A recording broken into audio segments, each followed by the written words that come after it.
Good afternoon, all. Good afternoon, ma'am. Good afternoon. All, are you present? Yes, ma'am. Yes, ma'am. Okay. Today we are going to discuss very important bit of this chapter. So, जर सगळ्यात लास्टचा bit जर तुम्हाला माहित असेल तर pricing of material, this is a very important bit. So before pricing of material, there is another bit, that is a codification of a various items of a drug store. Drug store मध्ये जेवढे पण drug आपण store करतो selling साठी, डिस्पेन्सिंग साठी, त्याला एक specific code दिला जातो. सो ह्या लेक्चरला आपल्याला दोन बीट डिस्कस करायचे. सो त्यातला pricing of material, I know this is a very big bit as compare to codification. Still we are going to learn this bit. If possible, today I will finish that last bit. If not possible, then I will divide this bit in two parts. So in today's lecture, we are going to learn the last two bit of this chapter. First is a codification of atoms of a drug store.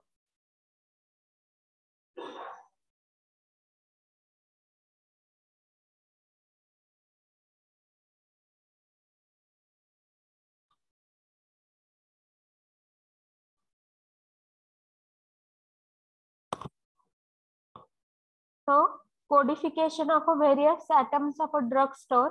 Codification is the process of assigning of a code, symbol or a number to a particular material for easy identification. So जे काय आपण drug store मध्ये, जे आपला pharmacy shop आहे त्यामध्ये various formulation आपण store करतो.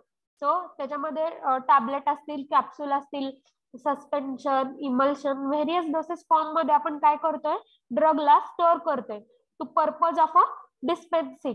सो पेशंटला डिस्पेन्स करण्यासाठी हे आपण ठेवतोय. बट ज्यावेळेस पेशंट त्या फार्मसी शॉपला व्हिजिट करता त्यावेळेस त्यांना योग्य ते फॉर्म्युलेशन त्यांच्यापर्यंत पोहोचवण्याचं काम कोणाचं आहे, pharmacist. So that's why codification is also important. जसं तुम्ही ड्रगला व्हेरियस कंडिशन ऍज पर त्यांचे जे काही कंडिशन आहेत त्याच्यानुसार स्टोर करता, तसं त्याला व्यवस्थित डिस्पेन्स करायचं पण काम कोणाचं आहे, pharmacist. So to avoid confusion, जे पण काय प्रिस्क्रिप्शन बघितल्यानंतर ना तुम्हाला फास्टली जे काय ड्रग आहेत ते पेशंटला द्यावे लागतात, डिस्पेन्स करावे लागतात, ह्याच्यासाठी कोडिफिकेशन खूप गरजेचं आहे. सो इन अर्लियर लेक्चर, जे आपण ह्याच्या आधीच लेक्चर मध्ये आपण काय बघितलं होतं की as per their storage condition आपल्याला ड्रग स्टोर करावे लागतात. सो फार्मसी शॉप मध्ये जर तुम्ही गेलात आणि तिथली स्टोर करण्याची जी कंडिशन आहे ती जर बघितली तर व्हेरियस रॅक सेल्स तिथं अवेलेबल असतात. सो लास्टच्या लेक्चरला आपण काय लर्न केलं, जे काही नवीन स्टॉक येतोय, जे काय तुम्ही फार्मास्युटिकल जे काही प्रोडक्ट आहेत ते ऑर्डर करता आणि तुमच्या ड्रग मध्ये स्टोर करता, त्यावेळेस त्याला स्टोर करताना एका सिक्वेन्सनी स्टोर करता. सो तिथं आपण कोणत्या मेथड लर्न केल्या की ड्रगला कसं स्टोर करायचं. बट ह्याच्यामध्ये आपण काय बघतोय, जे काही ड्रग स्टोर केले त्या प्रत्येक ड्रगला काय करायचं, आता एक स्पेसिफिक कोड द्यायचा, जेणेकरून ज्या वेळेस कस्टमर येतील, पेशंट येतील, त्यांना योग्य ते जे त्यांनी मेन्शन केले प्रिस्क्रिप्शन मध्ये तेच ॲक्युरेट आपल्याला काय करायचंय, फार्मास्युटिकल प्रोडक्ट त्यांच्या हातामध्ये द्यायचं आहे. So first advantages of codification. In that first is a ambiguity in the description is avoided. मग हे कोडिफिकेशन का गरजेचं आहे किंवा ह्याचे काय ऍडव्हान्टेजेस आहेत तिथं मेन्शन केले. First is ambiguity in the description is avoided.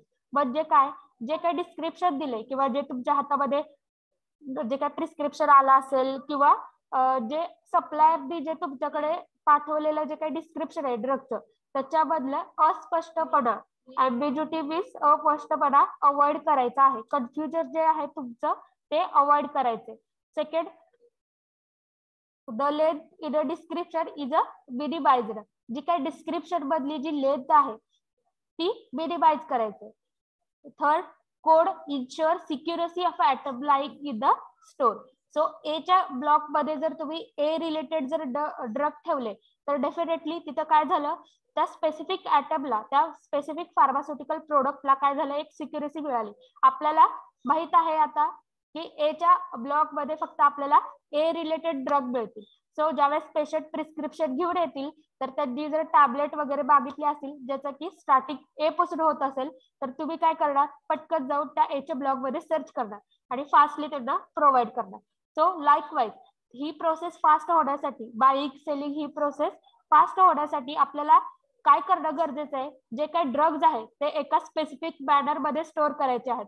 So आपल्याला आता माहिती आहे की आपण एवढं फार्मसी रिलेटेड भरपूर आपण काय काय शिकतोय, लर्न करतोय. ड्रग एकाच नावाचं ड्रग व्हेरियस फॉर्म मध्ये अवेलेबल असतं. जसं की त्याचं साल्ट प्रिपरेशन असेल, त्याच्यामध्ये मॉडिफाईड काहीतरी मॉलिक्युलर फॉर्म्युला, त्याच्यानुसार नवीन त्याचं काहीतरी कन्व्हर्जन झालेलं असेल. सो जे ड्रग आहेत ते फक्त एकाच नावाने राहणार आहेत का, नाही. त्याच्यासाठी ते जसे त्याचे नेम्स आहेत त्याच्यानुसार त्याला व्हेरियस कोड तिथं दिले पाहिजे आणि ते कोड स्पेसिफिकली आपल्याला माहित असले पाहिजे की ह्या ब्लॉक मध्ये फक्त स्पेसिफिक ह्याच नेमचे ड्रग ठेवले जातात किंवा ह्याच कोडचे ड्रग तिथं अवेलेबल असतील. सो फोर्थ पॉइंट बघा, each stored atom is easily identified particularly where the same item is known by more than one name. जसं की आपण बघतो की फार्मसीमध्ये खूप सारे आपण ड्रग्स इथे लर्न करतो, पण त्या प्रत्येक ड्रगला सिनोनिम आहे किंवा मार्केटमध्ये जर तुम्ही डेली लाईफचं जर एक्झाम्पल बघितलं तर ज्यावेळेस तुम्ही फार्मसी शॉपला व्हिजिट करता, जे फार्मसी रिलेटेड आहेत ते पर्सन काय करतील, ड्रग मागताना त्याच्या ऍक्टिव्ह नेमनी मागतील. जे काय ऍक्टिव्ह इन्ग्रेडियंट त्या टॅबलेट मध्ये आहे त्याच्या नावाने हे सांगतील की ही टॅबलेट पाहिजे, ते हे पाहिजे, सस्पेन्शन पाहिजे. सो लाईकवाईज सो त्याचं काय असणार आहे, केमिकल नेम तिथे त्याचं प्रेझेंट असणार आहे त्या ड्रगचं. त्यानंतर त्याचं जनरल नेम.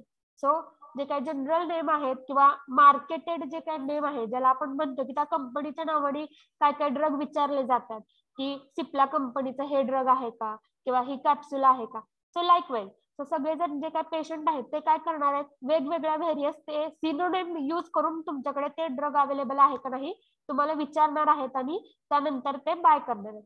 त्यासाठी कोडिफिकेशन असणं, आपल्याला एक नॉलेज असणं हे खूप इम्पॉर्टंट आहे. कशासाठी इम्पॉर्टंट आहे, easy identification particularly where the same item is known by more than one name. एकच ड्रग आहे की ज्याला सिनोनेम भरपूर आहेत, एकापेक्षा जास्त नावाने तो ओळखला जातो. अशा ड्रगचं सुद्धा इझिली आयडेंटिफिकेशन होण्यासाठी हे कोडिफिकेशन गरजेचं आहे.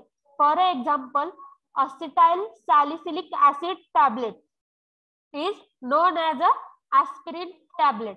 आपल्याला माहितीये ऍस्पिरिनचा यूज काय आहे,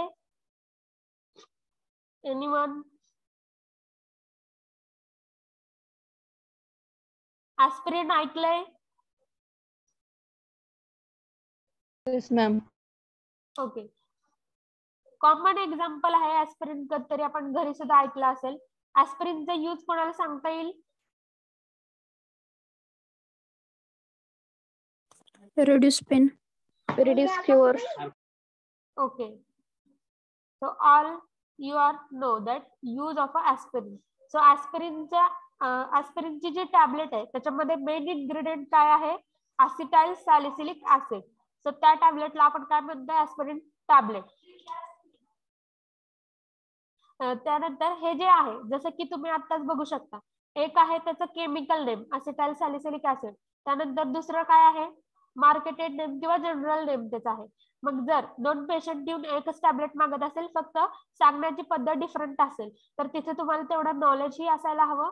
ऑल्सो ज्यावेळेस तुम्ही ड्रगचे जे काही ब्लॉग्स बनवलेत A to Z त्या लेटर मध्ये तुम्हाला ते ड्रग कोणत्या कोड अंडर ठेवले हे माहित असणं गरजेचं आहे किंवा कोणत्या ब्लॉक मध्ये ठेवले. सो आता ए चा आहे तुम्ही म्हणून समजा ए च्या ब्लॉक मध्ये ठेवला असेल अकॉर्डिंग टू दर सो नेम, जर तुम्ही ए च्या ब्लॉक मध्ये ठेवलं पण त्यातली पण कोणती त्यांना पाहिजे, ऍस्पिरिनची जी टॅबलेट आहे ती किती mg मध्ये कॉमनली आपण घेतो, एनीवन?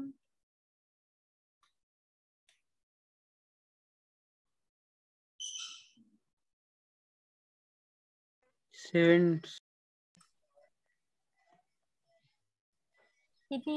75. Okay 75 mg. जसं की आता हे जे mgचं जे आहे तो आपल्याला ही काय झाली त्याची त्या टॅबलेटची स्पेसिफिक पॉवर झाली, त्यातलं तेवढं ऍक्टिव्ह कॉन्स्टिट्यूएंट झालं.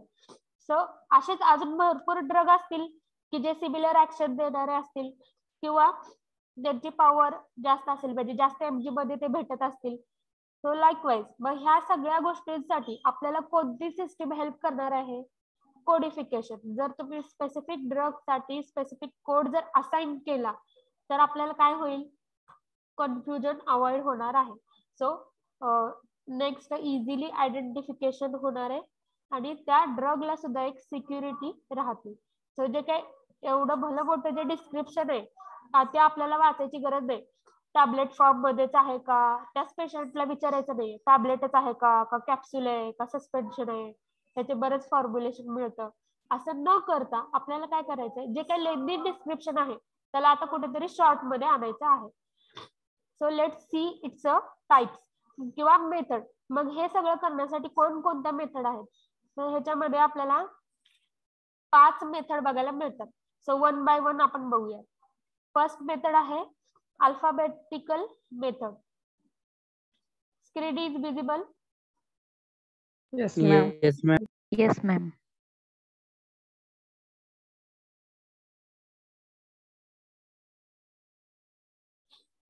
ओके.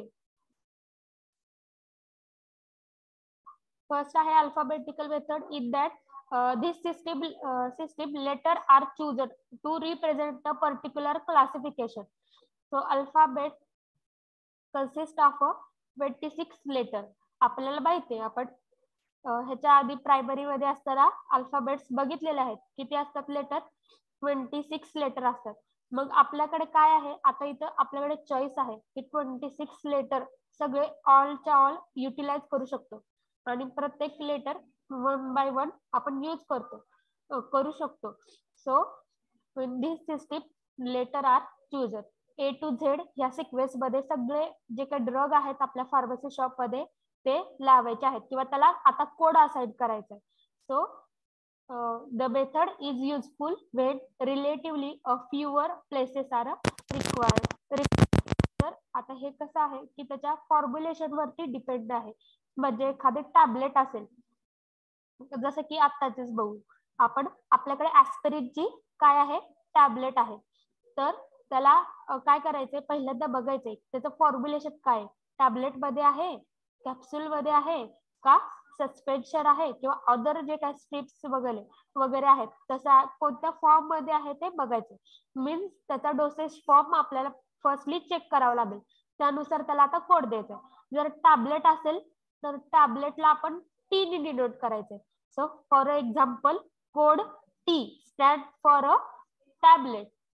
कोड टी काय आहे टॅबलेट साठी रिप्रेझेंट केलाय. And code C is for a capsule. जर कॅप्सूल फॉर्म मध्ये असेल तर त्याला सी डी रिप्रेझेंट करतो. सो इथं ऍस्पिरिनची टॅबलेट आहे म्हणून आपण ऍस्पिरिन च्या टॅबलेटला ए डी काय केले त्या लेटर्स मधून घेतले. अल्फाबेटिकल जे होते त्यातला ए घेतलेला आहे कारण त्याचं जे नाव आहे त्याच्यानुसार. त्यानंतर टी ए जर असा आपण कोड ठेवला तर आपल्याला समजेल की पहिल्यांदा डोसेज फॉर्म आहे, टी काय करतो डोसेज फॉर्म रिप्रेझेंट करतो की टॅबलेट आहे. ए म्हणजे काय असणार आहे ऍस्पिरिनची टॅबलेट आहे किंवा ऍस्पिरिन असं स्पेसिफिक नाही सांगता येणार, पण ए पासून जे ऍक्टिव्ह इन्ग्रेडियंट आहे त्याच्यापासून आहे. त्यानंतर त्याची पॉवर जी आहे किती पॉवर 75 वगैरे त्याच्यासाठी परत तुम्ही तिथून पुढे कोड इन्क्रीज करू शकता. So this is one of the this is a one method in the codification. पहिली मेथड काय आहे अल्फाबेट, ज्याच्यामध्ये आपण अल्फाबेटचा यूज करतोय. सो फर्स्टली हे जे अल्फाबेटिकल अरेंजमेंट आहे याच्यामध्ये आपण कोड तयार करताना पहिल्यांदा फॉर्म्युलेशनचं बघितलेलं आहे. फॉर्म्युलेशन कन्सिडर केलेलं आहे की कोणत्या फॉर्म मध्ये टॅबलेट कॅप्सूल सस्पेन्शन इमल्शन काय आहे हे बघितले. त्यानंतर त्यातलं ऍक्टिव्ह इन्ग्रेडियंट कोणतं आहे ते बघितले आणि त्याच्यानुसार ते अल्फाबेट त्याच्या पुढे ऍड केलेले आहे. So this is the alphabetical method. Next आहे mnemonic method. So in this method code is assigned to store atoms with the objective of a easy identification. ही जी मिनोमोनिक मेथड आहे त्याच्यामध्ये कोड जे दिलेले आहेत ते इझी आयडेंटिफाय व्हावेत आपल्याला ड्रग, ह्यासाठी ते दिलेले आहेत. So for example code 80 represent aspirin tablet and code ATP represent aspirin tablet with a paracetamol.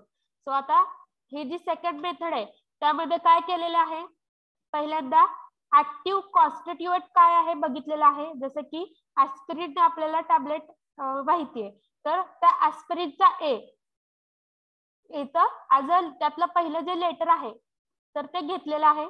त्यानंतर टी रिप्रेझेंट काय करतं, त्याचं फॉर्म्युलेशन रिप्रेझेंट करतं. सो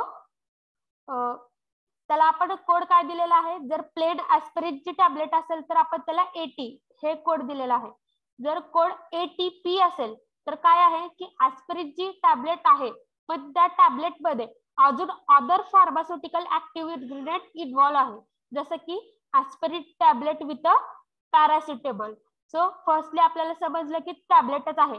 80 वरून आपल्याला काय समजलं की ऍस्पिरिनची आहे आणि टॅबलेटच आहे. पण पी काय डिनोट करतं की त्याच्यासोबत अजून ऍक्टिव्ह फार्मास्युटिकल कोणतं तरी इन्ग्रेडियंट ऍड आहे, ज्याचं की स्टार्टिंग पी पासून आहे. मग आपल्याला इझिली समजेल की ऍस्पिरिनचे आपल्याला साल्ट चेक करायचे, तर कोणतं साल्ट कॉम्बिनेशन असलेलं ते आहे. मग त्यातलं आपल्याला कोणतं द्यायचंय, P stand for a paracetamol. So likewise आपल्याला इथं कोड जनरेट करायचे for each and every drug. So ही this is the second method, that is a mnemonic method, ज्याच्यामध्ये लेटरचाच यूज केलेला आहे. पण पहिल्यांदा काय केलंय त्यांनी, जे ऍक्टिव्ह इन्ग्रेडियंट आहे त्याचं फर्स्ट लेटर घेतलंय आणि त्यानंतर फॉर्म्युलेशन कोणत्या फॉर्म मध्ये ते अवेलेबल आहे स्टोर मध्ये, टॅबलेट, कॅप्सूल, सस्पेन्शन, इमल्शन, त्यातलं ते कोड घेतलेला आहे. आणि त्याच्यानंतर आता हेच कसं होतं की एकच ड्रग एकाच प्लेन फॉर्म मध्ये नसतो, त्याचे व्हेरियस साल्ट पण तिथं अवेलेबल असतात किंवा अदर ऍक्टिव्ह ड्रग सोबत पण ते कंबाइनली दिले जाऊ शकतात. सो कॉम्बिनेशन थेरपी मध्ये ते येणारे ड्रग असतात. त्यामुळे नेक्स्ट थर्ड लेटर काय रिप्रेझेंट करेल की त्याला कोणत्या अदर कॉम्बिनेशन सोबत दिलेलं आहे. This is the second method. The main disadvantages of this method is that material cannot be recognised without making reference to code index. पण ह्या मेथड मुळे काय होतं की आपल्याला स्पेसिफिक कोड इंडेक्स हा माहिती असणं गरजेचं आहे, किंवा तिथं तुमच्याकडे जर त्या ज्यांचं ड्रग स्टोर आहे त्यांनी जर कोड इंडेक्स प्रिपेअर नाही केला तर तुम्हाला काहीच समजणार नाही. सो कोड इंडेक्स इथं कंपल्सरी लागतो ह्या सेकंड मेथड साठी. सो ह्या दोन्ही मेथड मधला डिफरन्स समजला, अल्फाबेटिकल मेथड काय आहे and मिनोमोनिक मेथड काय आहे.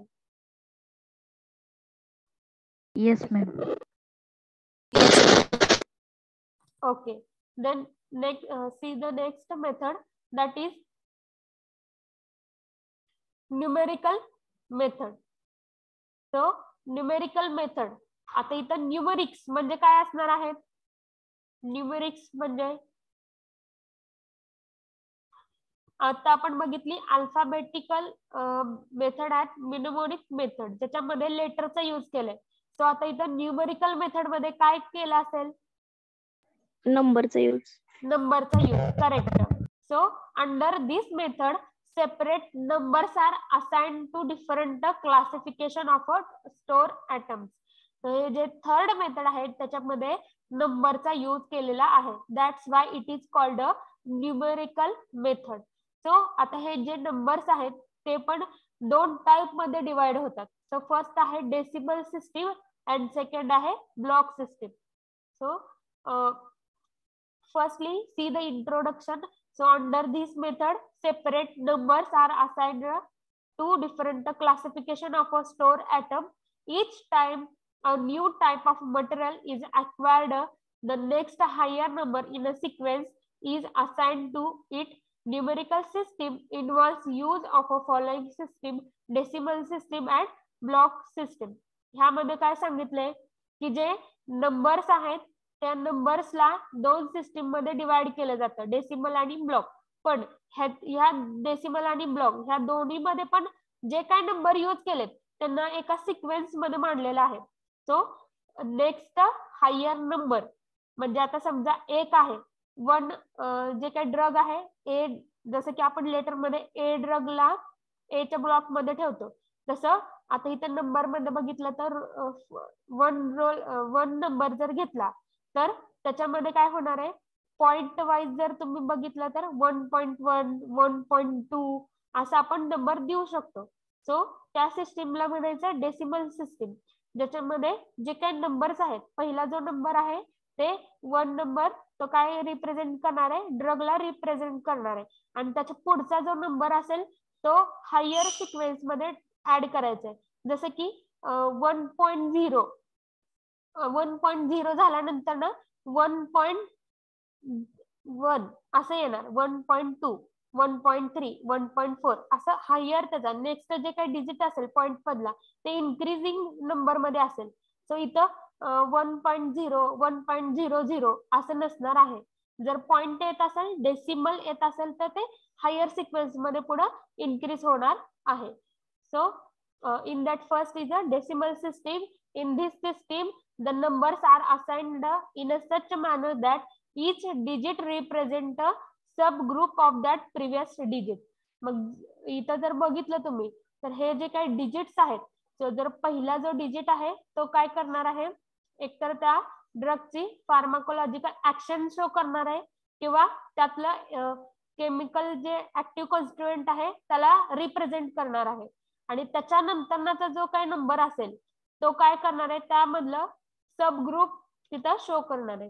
सब ग्रुप म्हणजे काय असणार आहे, जर त्याचं काय साल्ट मध्ये कन्व्हर्जन असेल तर किंवा टॅबलेट कॅप्सूल व्हेरियस फॉर्म मध्ये ज्यावेळेस त्याला दिलं जातं तर ते रिप्रेझेंट करणार आहे. So for example code number 16.1 and 16.11 and 16.111 are assigned to 3 different tablets belonging to analgesic group. ह्याच्यामध्ये काय सांगितलंय की 16 नंबरचा जो काय ब्लॉक आहे तो कोणासाठी आहे, अनाल्जेसिक जे पण काही ड्रग्ज येतात त्या ड्रग साठी आहे.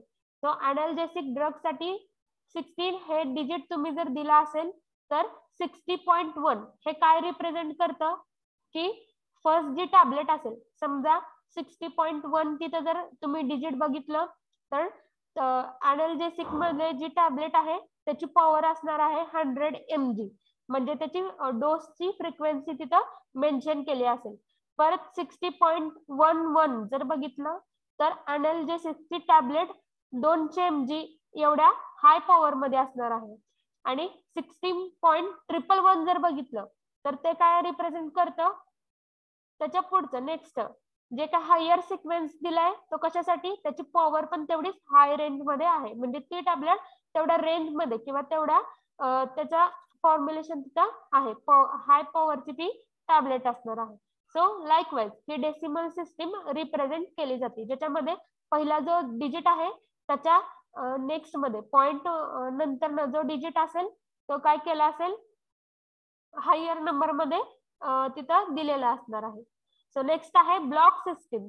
So in this method the numbers are reserved for a specified classification.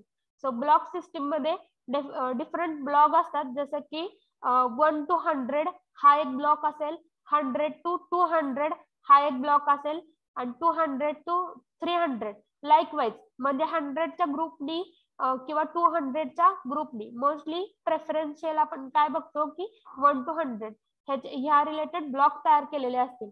So in this method the numbers are reserved for a specified classification.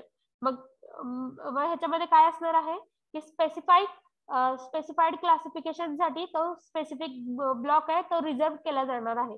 जसं की 1 to 100 ह्या ब्लॉक मध्ये एक स्पेसिफाईड ड्रगच तिथं दिला जाईल, जसं की ऍस्पिरिनचं आपण एक्झाम्पल घेतलं किंवा अनाल्जेसिक आपण एक्झाम्पल बघितलं.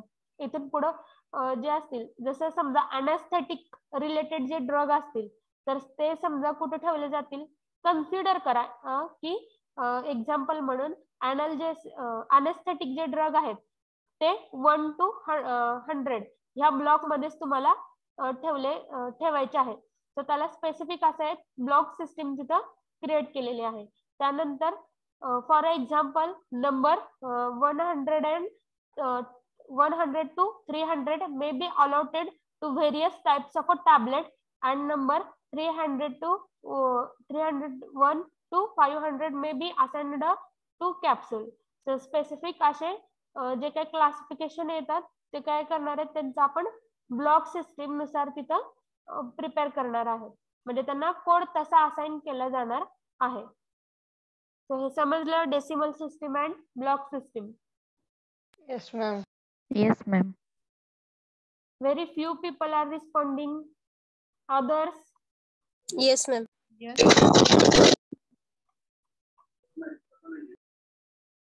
Okay. Let's see. Next is the fourth type or fourth method.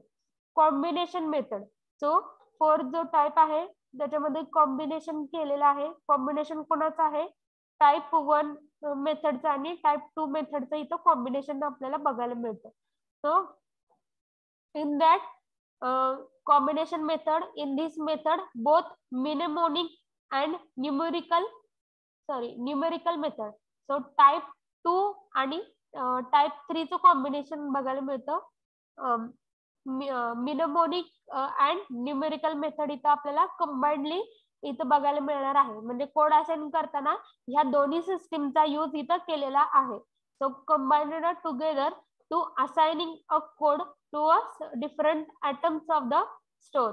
जे काय स्टोर मध्ये जे पण फार्मास्युटिकल प्रोडक्ट आहेत तर त्यांच्यासाठी आपण कोड इथं असाइन करतोय. त्या स्पेसिफिक प्रोडक्टला कोड देते.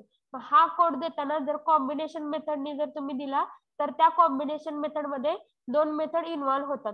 जसं की आता आपण 3 मेथड बघितला त्यातली दुसरी आणि तिसरी method mnemonic method and numerical method ह्या कंबाइंडली वर्क करणार आहे. So for example code number 80-300 is allotted to aspirin tablet 300 mg. सो ह्याच्यामध्ये काय सांगितलेलं आहे जे ए आहे ते काय रिप्रेझेंट करणार आहे 80-300 असा जर कोड असेल त्यातली ए टॅबलेट ए जे आहे ते ऍक्टिव्ह कॉन्स्टिट्युएंट रिप्रेझेंट करणार आहे. जसं की ऍस्पिरिन. टी आहे ते काय रिप्रेझेंट करतं फॉर्म्युलेशन. कोणत्या फॉर्म्युलेशन मध्ये ते डोसेज फॉर्म मध्ये ती अवेलेबल आहे. जसं की टी मीन्स टॅबलेट ह्या फॉर्म्युलेशन मध्ये अवेलेबल आहे. अँड जर पुढे नंबर्स येत असतील 300 किंवा 75 तर ते काय करणार आहे त्याची स्ट्रेंथ म्हणजे किती पॉवरची ती टॅबलेट आहे ते रिप्रेझेंट करतं. So code number 80-300 is assigned a code for a aspirin tablet 300 mg. After that code 80-301 is allotted to aspirin tablet 600 mg.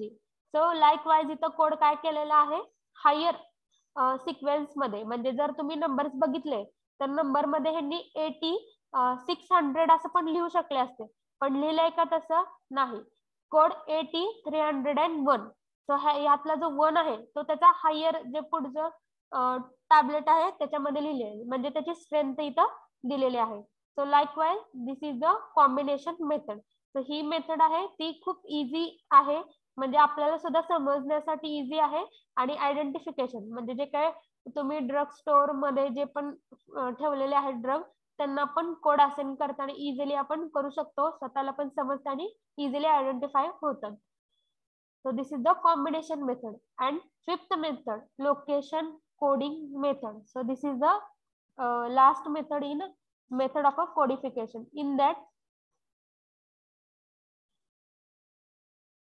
in a big organization, there are large number of stores and each store may be quite large in a size. ज्यावेळेस आपण बघतो की मोठमोठे जे organisation आहेत किंवा जे pharmaceutical company आहेत की जे ड्रग वगैरे प्रिपेअर करतात फॉर्म्युलेशन प्रिपेअर करतात तर त्यांच्यामध्ये स्टोरूम जे असतं ते पण लार्ज ह्याच्यामध्ये आपल्याला बघायला मिळतं. त्यामुळे हे जे ड्रग आहेत ते स्टोअर करताना लोकेशन कोडिंग तिथं यूज केलेलं असतं. So each store may be quite larger in size, so the store room are divided in a block. मग त्या स्टोर रूम मध्ये आपल्याला व्हेरियस ब्लॉक्स बघायला मिळतात. So each block is identified by a lateral block letter and a longitudinal block letter. मग जे काय block आहेत त्या ब्लॉक मध्ये पण आपल्याला दोन टाइपचे सिस्टीम वर्क करताना दिसतात. पहिली आहे lateral block letter and second is a longitudinal block letter. So within each block every row is divided vertically into column and horizontally into cells. मग त्या प्रत्येक ब्लॉक मध्ये सुद्धा आपल्याला परत दोन असं टाइप दिसतात. व्हर्टिकली काय असणार आहेत कॉलम आणि जे हॉरिझॉन्टल असतील ते शेल्व्स असणार आहेत. So each and every shelf is a given a particular number. मग प्रत्येक शेल्फला म्हणजे जे हॉरिझॉन्टल जी अरेंजमेंट असेल तर प्रत्येक हॉरिझॉन्टल अरेंजमेंटला एक स्पेसिफिक असा कोड किंवा नंबर तिथं दिलेला आहे. The location of item can be identified from a warehouse number, block number, row number and column number, rack number and shelf number. मग एखादा जर कोड आपल्याला असाइन करायचा असेल तर आपल्याला पहिल्यांदा त्याचं लोकेशन बघावं लागेल की कोणत्या स्टोरूम मध्ये ते ठेवलेलं आहे. सो स्टोरूम नंबर येणार तिथं. त्यानंतर warehouse, so warehouse means storeroom number. Next आहे ब्लॉक नंबर, कोणत्या ब्लॉक मध्ये आहे, ए ब्लॉक मध्ये, बी ब्लॉक मध्ये, सी ब्लॉक मध्ये. त्यानंतर रो, मग त्या ए ब्लॉक मधल्या कोणत्या सिस्टीम मध्ये आहे, लॅटरल ब्लॉक सिस्टीम और लॉन्जिट्युडनल ब्लॉक सिस्टीम. मग जर समजा लॅटरल ब्लॉक सिस्टीम आहे तर त्यातल्या कोणत्या रो मध्ये ते येतं आणि कोणत्या कॉलम मध्ये ते येतं. आफ्टर दॅट रॅक नंबर, आता तिथं एकच रॅक नसणार आहे, तिथं जास्ती रॅक असणार आहेत. समजा एक ब्लॉक असेल, एक रूम असेल, त्याच्यामध्ये 20 काय असणार आहेत रॅक्स अवेलेबल असतील तर त्यातल्या 20 मधल्या कोणत्या रॅक नंबर मध्ये ते ठेवलेलं आहे. आणि शेल्फ नंबर, त्यामधल्या कोणत्या स्पेसिफिक शेल्फ मध्ये ते ठेवलेलं आहे. तर एवढी सगळं आपल्याला तिथं कोडिंग करावं लागतं. सो लोकेशन कोडिंग मध्ये काय येणार आहे, फर्स्टली हे इंडस्ट्री म्हणजे इंडस्ट्रीमध्ये खूप सारे ड्रग तिथे प्रिपेअर करावं लागतात, फॉर्म्युलेशन प्रिपेअर करावं लागतात. मग ते प्रिपेअर करण्यासाठी रॉ मटेरियल काय केले जातात, स्टोअर केले जातात. सो स्टोअर करताना ते ह्या लोकेशन कोडिंग मेथडनी ते स्टोअर करतात. इथं काय येणार आहे की जे पण काय स्टोरूम आहे ते स्टोरूम दोन पार्ट मध्ये डिवाइड केलं जातं, lateral block system and longitudinal block system. So इथे तुम्ही जर चार्ट जर ड्रॉ केला शॉर्टली तर तुम्हाला लोकेशन कोडिंगचं एक्सप्लेनेशन इझिली करता येईल. फर्स्टली काय, storeroom divided into two, lateral block system and longitudinal block system. So each block जो काही lateral आहे आणि जो काही longitudinal आहे प्रत्येक ब्लॉक आता दोन टाइप मध्ये डिवाइड होते. हॉरिझॉन्टल कॉलम रिप्रेझेंट करते आणि व्हर्टिकल कॉलम रिप्रेझेंट करते आणि हॉरिझॉन्टल शेल्फ रिप्रेझेंट करते. सो लाईकवाईज इथं कोड पण त्या सिक्वेन्सनीच इथं तुम्हाला असाइन करावे लागणार. This is a location coding method. सगळ्यांना समजलंय का? Hello ma'am. Yes. Roll number 30 left झाले वाटतं नेटवर्क प्रॉब्लेम मुळे ते जॉईन करून. मॅडम इथं आहे मी, मला कोणाला लेक्चर मध्ये एंटर करायचं, कोणाला तसंच वेटिंग रूम मध्ये थांबवायचं हे समजतं मॅडम. त्याच्यासाठी टाइम मेसेज आला तर मी बोलले क्लास मध्ये डिस्टर्ब करू नका. ते म्हणले मॅडम क्लास मध्ये डिस्टर्बन्स करायचं नाही. एवढा साधा कॉमन सेन्स नाहीये का तुम्हाला? सेकंड इयर आता थोड्या दिवसांनी पास आउट होणार आहेत मॅडम तुम्ही सगळेच जण. तुम्हाला एवढं समजायला पाहिजे. तुमच्या फ्रेंडने मेसेज केला म्हणून तुम्हाला कोणतीच अथॉरिटी नाहीये की तुम्ही अख्ख्या क्लासला डिस्टर्ब करायचं. ज्याला गरज असेल ते पर्सनली मला इन्फॉर्म करतील. ज्याला अजून फ्रेंड झोन मध्येच राहायचंय ते फ्रेंडला मेसेज करतील.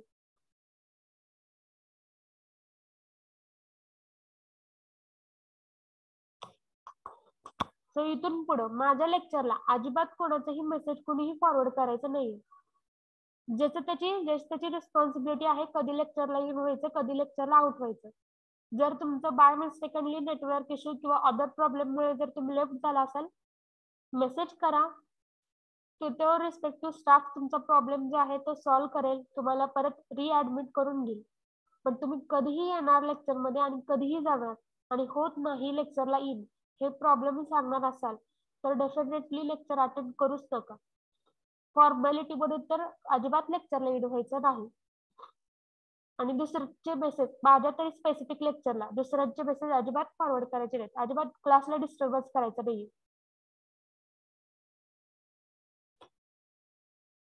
याच्यात पुढे पासआउट होणार आहात तुम्ही, त्या डायरेक्शन मध्ये चालला आहात. तुमच्यामध्ये सिन्सिअरिटी किंवा बिहेवियर हे तुमचं कसं असलं पाहिजे, थोडं तरी मॅच्युअरपणा तुमच्यात यायला पाहिजे.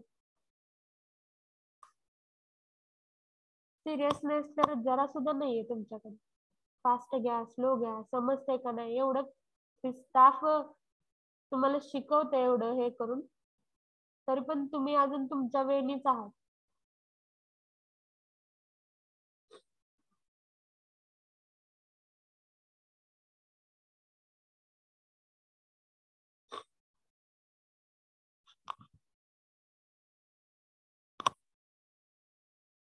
So this is the 5 method of codification. तर या 5 मेथड आहेत. ह्यामध्ये जर काही डाऊट असेल तर तुम्ही विचारू शकता. सिंपल आहेत. जस्ट एक्झाम्पल जर व्यवस्थित बघितले तर ह्या सिस्टीम लगेच समजतात. ह्यामध्ये कोणाला काय doubt?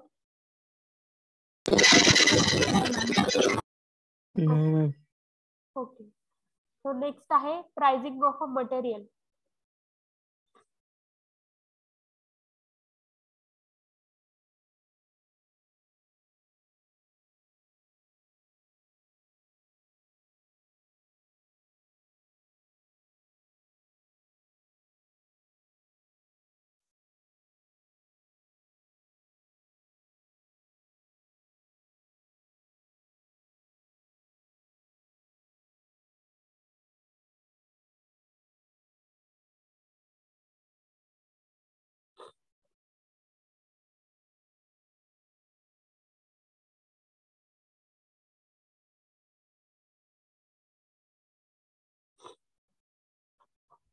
So pricing of a material in that the drug and other related material which are stored in the drug store are ultimately sold to the patient against the prescription of a registered medical practitioner.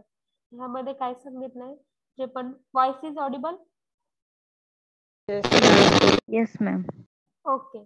So pricing of a material important bit आहे. या chapter मध्ये बरेच आपण bit बघितलेले आहेत की जे IMP आहे as per your exam. So in that हा लास्ट बीट आहे ह्या चॅप्टरचा. ह्याच्यामध्ये जे पण आपण ड्रग आता डिस्पेन्स करणार आहोत पेशंटला, तर त्या डिस्पेन्स करताना एका स्ट्रीप वरती म्हणजे जे काय टॅबलेटची किंवा कॅप्सूलची स्ट्रीप आहे तर त्याची प्राइस किती असायला पाहिजे. सो ह्याचं कॅल्क्युलेशन इथे सांगितलेलं आहे. म्हणजे तुम्ही ती जी काय स्ट्रीप आहे किंवा तो स्ट्रीपचा बॉक्स आहे तो कितीला परचेस केलेला आहे आणि आता तुम्हाला कस्टमरला किंवा त्या पेशंटला देताना कितीला द्यायचं आहे हे या मेथड सगळ्या मेथड मध्ये समजतं आपल्याला. The drugs and other related material which are stored in a drug store ultimately sold to the patient. जे काय आपण ड्रग स्टोअर मध्ये फार्मसी शॉप मध्ये ड्रग स्टोअर केलेत ते आपण फायनली काय करणार आहोत, डिस्पेन्स करणार आहोत. सो हे ज्यावेळेस आपण डिस्पेन्स करतो त्याच्यासाठी पण एक स्पेसिफिक कंडिशन आहे की जे पेशंट आहेत त्यांच्याकडे रजिस्टर्ड मेडिकल प्रॅक्टिशनरचं प्रिस्क्रिप्शन असलं पाहिजे. विदाउट प्रिस्क्रिप्शन आपल्याला ड्रग डिस्पेन्स करता येत नाहीत. The price which is going to be charged from the customer can be calculated by adopting any one of the method given below. मग हे जे काय डिस्पेन्स करताना जे काय चार्जेस आपण त्या कस्टमर कडून घेतो, पेशंट कडून घेतो, ते इथून पुढे ज्या मेथड आहेत त्या मेथड मधून त्या मेथड मधली एक मेथड यूज केलेली असते. सो टोटल मेथड जर बघितल्या तर आपल्याला 6 मेथड इथं सांगितलेल्या आहेत, एक्सप्लेन केलेल्या आहेत. त्यातली फर्स्ट मेथड आहे first in first out method. त्याला शॉर्ट फॉर्म काय आहे, FIFO. म्हणजे पहिल्यांदा जे ड्रग आपण परचेस केलेलं असतं तेच परचेस केलेलं ड्रग आपल्याला पहिल्यांदा सेल पण करावं लागतं, डिस्पेन्स पण करावं लागतं. So first in first out method. पहिल्यांदा जे आपण जे काय फार्मास्युटिकल प्रिपरेशन आहे जे आपण सप्लायर कडनं घेतो तर तेवढी जी बॅच आहे तीच पहिल्यांदा तुम्हाला डिस्पेन्स करायचे. त्यानंतर ना नवीन आलेलं जे काही तुमची जी काय ऑर्डर असेल किंवा जे ड्रग आहे त्याच्यानंतर ना डिस्पेन्स करायचे. So under this method the material which are received are issued first. The issue are prices at a cost price of the oldest consignment till the get exhausted. As soon as the oldest lot is exhausted, the issue are priced at the cost price of the next of oldest lot in the sequence. The closing stock is a value at the latest purchased price. ह्यामध्ये एवढं सांगितलेलं आहे की जे पहिल्यांदा जे pharmaceutical preparation तुम्ही issue करता त्या ड्रग स्टोअर मध्ये आणता तर त्याला अरेंज पण कसं करायचं आहे, फ्रंटला त्याला अरेंज करायचं. त्यानंतर ना नवीन जो काही तुम्ही आयटम्स आणता ते जर सेम नेचरचे असेल तर त्याच्या बॅक साईडला तिथं अरेंज करायचे, जेणेकरून जे पण कस्टमर येतील त्यांना फर्स्ट जे आणलं होतं मटेरियल परचेस केलं होतं ते तुम्ही त्यांना देसाल. So first in first out. जे पहिल्यांदा आले तेच पहिल्यांदा त्या शॉप मधून बाहेर जाईल, ही सिस्टीम. सो आता इथं प्राइस कसं लावायचे किंवा stock the closing stock value काय असेल हे आपण एक्झाम्पल मधून बघूया. Let's see that example. For example the following transaction occurred during the first week of April 2015. 2015 ला सो फर्स्ट वीक एप्रिलच्या फर्स्ट वीक मध्ये जर समजा तुम्ही स्टॉक जर ऑर्डर केला असेल किंवा ते घेतला असेल परचेस केला असेल तर एप्रिल 1 ला तुम्ही 200 युनिट घेतले होते. कन्सिडर करा तुम्ही टॅबलेटचं एक ऑर्डर केलेली आहे आणि ती इश्यू कधी केलेली आहे, टॅबलेट ऍक्च्युअली डिस्पेन्स करायसाठी रेडी कधी झालेले आहेत, एप्रिल 1 ला. तर एप्रिल 1 ला 200 टॅबलेटचं युनिट सो तिथे तुम्ही परचेस केले आणि त्या परचेसची प्राइस किती आहे की एका स्ट्रिपची बरा किंवा एका बॉक्सची किंमत जी आहे ती 50 रुपीज आहे. 50 पर युनिट, 50 रुपये एका त्या बॉक्सला किंवा तिथं बॉक्सची व्हॅल्यू आहे. त्यानंतर एप्रिल 5 ला तुम्ही 500 युनिट परचेस केलेत. After 5 days you are going to purchase 500 unit of that tablet. मग सेमच टॅबलेट आहे पण त्याचे 500 युनिट आता परचेस केले. मग ते ज्यावेळेस परचेस करता तुम्ही तर त्याचे ते कितीला पडले तुम्हाला, एक जो बॉक्स आहे तो पडला 60 रुपीज, 60 रुपयाला एक बॉक्स पडला. सो तुम्हाला इथं एप्रिल 10 जे आहे त्यावेळेस तुम्ही काय केलेत, त्यातले डिस्पेन्स केलेत म्हणजे त्यातलं मटेरियल जे आहे ते सेल केलेलं आहे. मग किती सेल केले, 300 युनिट्स आर सोल्ड. सो 500 पहिल्यांदा फर्स्टली हे बघायचं आहे की एप्रिल 1 ला तुम्ही किती युनिट परचेस केले होते, 200 युनिट परचेस केले होते. सो 200 युनिट फर्स्टली आपण आता कन्सिडर करणार आहोत. त्यानंतर किती रुपयाला घेतले होते म्हणजे एक बॉक्स पर ऍटम त्याची व्हॅल्यू किती होती, 50 रुपीज, 50 रुपयाला एक ऍटम आपल्याला पडलं होतं. त्यानंतर एप्रिल 5 ला परत काय केलं तुम्ही, रिऑर्डर केली. परत रिपर्चेस करताना इथं किती युनिट घेतले तुम्ही, सो 500 युनिट्स तिथं परचेस केले. सो ह्याची प्राइस किती आहे पर ऍटमची इथं 60 रुपीज पर युनिट इथं आपल्याला तुम्हाला बसलेलं आहे. तर ह्या दोन्हीची बेरीज किती होती, 500 प्लस 200 इज इक्वल टू किती होणार आहे, 700. म्हणजे तुमच्याकडे आता किती स्टॉक आहे, 700 युनिट एवढं टॅबलेट तुमच्या ऑलरेडी ड्रग स्टोअर मध्ये प्रेझेंट आहेत. त्यानंतर आता तुम्हाला कस्टमर्स येतील, कस्टमर ते घेऊन जातील. मग जर तुम्ही एप्रिल 10 ला जर बघितलं तर त्या 700 मधून 300 युनिट्स काय झालेत, सोल्ड झालेत. म्हणजे त्याचा सेल झालेला आहे. मग आपल्याला ह्या 700 युनिट मधून 300 युनिट आता मायनस करायचे. मग रिमेनिंग किती युनिट राहतात? 400. 400. ओके, सो 400 युनिट राहतात. मग जे 400 युनिट आहेत जे की अजून विकायचे आहेत, त्याला आता किती चार्जेस तुम्ही प्रत्येक पेशंट कडून घेणार किंवा त्याचे किती होतील प्राइस हे आपल्याला जे की सेल झालेलं आहे त्याच्यामधून काढायची. सो कसं काढणार?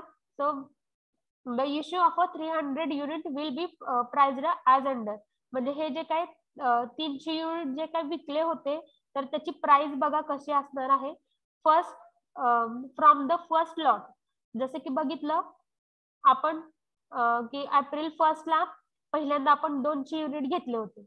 मग ते 200 युनिट ह्या 300 मधून 200 युनिट कुणाचे असतील की जे आपण पहिल्यांदा परचेस केले होते त्याचे असतील. मग त्याची प्राइस किती होती? 50 रुपीज. तर इथं आपण कॅल्क्युलेशन करून बघितलं.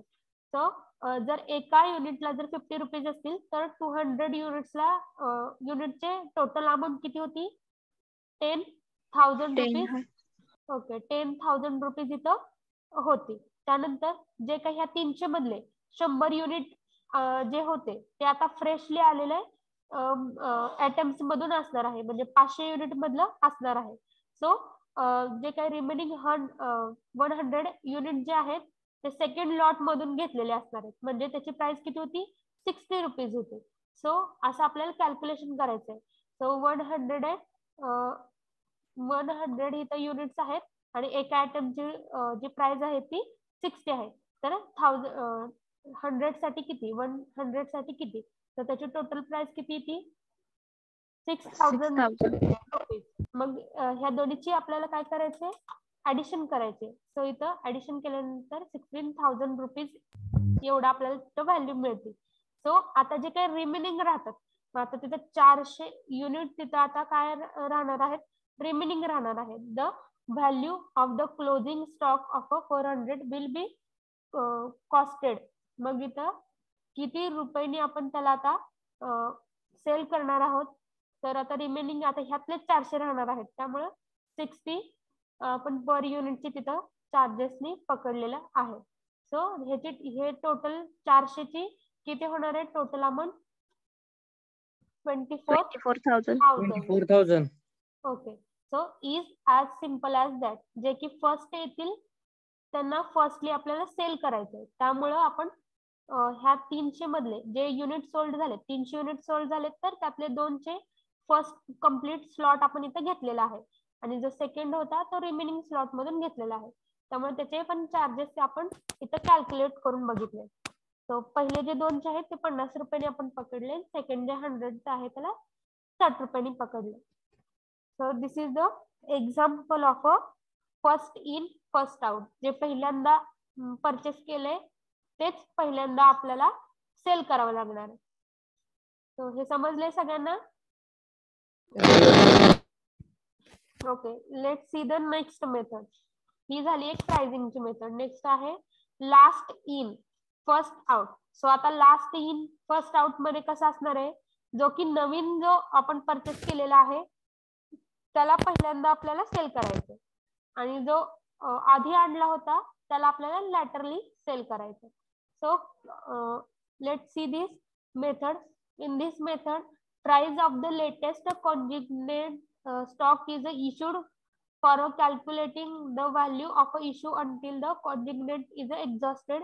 Then the next lot of pricing is issued and so on through the successful lot. जसे की जे लास्ट इन झालेला आहे त्याला पहिल्यांदा सेल करावं लागणार आहे. जर समजा पहिला लॉट घेतला आपण तर so let's see the example. You will get a clarification. So for example, following transaction occurred in during the first week of April 2015. 2015 ला एप्रिलच्या पहिल्या वीक मध्ये पहिल्या तारखेला तुम्ही 500 युनिट्स परचेस केलेला आहे. 500 युनिट तिथं परचेस केले आणि त्याची पर आयटम प्राइस काय होती? 50 रुपीज. आणि एप्रिल 5 ला परत एकदा तुम्ही परचेस केलेत. किती युनिट परचेस केलेत? 300 युनिट तिथं परचेस केले आणि त्याची प्राइस होती 60 rupees per item. So April 10 ला तिथे तुमचे 400 युनिट सेल झालेले आहेत. सो पहिल्यांदा आपल्याला बघायचं आहे की टोटल आपल्याकडे किती सामान झालं. पहिला एप्रिल 1 ला आपण 500 युनिट तिथे घेतलेले आहेत आणि एप्रिल 5 ला 300 युनिट घेतलेले आहेत. तर हे 500 unit plus 300 unit total amount किती होणार आहे? 800. ओके. सो टोटल आपल्याकडे 800 युनिट होते. अप टू कधीपर्यंत आपल्याकडे होते ते सो एप्रिल 5 पर्यंत होते. मग त्या 800 मधले आता तुमच्याकडे 400 जे युनिट आहेत ते ऑलरेडी सेल झालेत. कधी सेल झालेत? एप्रिल 10 पर्यंत ते 400 युनिट त्यातले सेल झाले. सो रिमेनिंग किती राहतात? 400 युनिट. सो निम्म्याला निम्म युनिट काय झालंय तिथं सेल झालेला आहे. सो आता कॅल्क्युलेशन करताना कसं करायचंय तुम्हाला? So first 300 unit ₹60. सो आता जे सेकंड स्लॉट जो घेतला होता आपण एप्रिल 5 ला त्यातले तुम्हाला 300 युनिट काय करायचे? सेल करायचे. म्हणजे जे काय 400 सेल झाले होते त्या 400 मधले तिथं आता आपण ब्रेक केलेला आहे. 300चं 1 युनिट आणि 100चं 1 युनिट. सो जे काही 300 आहे जो सेकंड स्लॉट होता तो अख्खाच्या अख्खा कन्सिडर करायचा आहे जो की लास्टला आला आणि फर्स्टली सेल झाला. सो लाईकवाईज इथे 300 युनिट्स तुम्हाला ॲज पर ₹60. सो 60 रुपयांनी इथे तुम्ही सेल केले. सो टोटल अमाऊंट किती झाली? 18,000. आणि रिमेनिंग जे 100 युनिट आहे जो की ओल्डेस्ट स्टॉक मधला म्हणजे जो एप्रिल 1 ला तुम्ही परचेस केला होता त्यातला 100 तुम्हाला आता स्टॉक घ्यायचा आहे. सो हे 50 रुपीजनी तुम्ही सेल केलं. So this is the 500 rupees are value, total value of that 100 unit. So nextly you have to addition of that both of the unit. मग इथे तुम्हाला त्या दोन्ही पण युनिटची ऍडिशन करायची आहे आणि टोटल व्हॅल्यू काढायची. हे दोन्हीची 400 युनिटची प्राइस किती झाली? 223,000 एवढं प्राइस इथं झालेली आहे. The closing stock of a remaining 400 unit will be price at 50 rupees. That is ते जे काही 400 युनिट जे आपले आता बाकी राहिलेले आहेत अजून सेल नाही झालेले मग त्यांची प्राइस कशी लावायची? ते ओल्डेस्ट स्टॉक मधले होते त्यामुळं 50 रुपीजनी त्याची प्राइस लावायची. मग इथं 50 into 400 केलं तर आपल्याला किती मिळतं? 20,000 रुपीज इथं टोटल प्राइस होती. So this is the second method ज्याच्यामध्ये जो की फ्रेशली स्टॉक येतो तो फ्रेशली स्टॉक आपल्याला फर्स्टली सेल करायचा आणि जे काय ह्याच्या ओल्डेस्ट जो स्टॉक होता तो रिमेनिंग ह्याच्यामध्ये आपल्याला कन्सिडर करायचं आहे. सो जास्त आपण काय बघणार आहे की जो फ्रेशली स्टॉक जेवढा मागवला होता त्यातले जास्त आपल्याला युनिट कन्सिडर करायचे आहेत. This is the example of a last in and first out method. So जे काही नाव आहे ते स्वतःच सगळं एक्सप्लेनेशन देतात की लास्टला जे इन झालं होतं त्यालाच आता फर्स्टली आपल्याला बाहेर काढायचं मीन्स सेल करायचं आहे. So this is the second method. समजली का second method? Yes ma'am. Yes, ma'am. Okay. So next जी मेथड आहे method number 3 average cost method. We will see in next lecture. Due to time limitation we will see this pricing of material in that third method in next lecture. So thank you for your patience. We will stop here.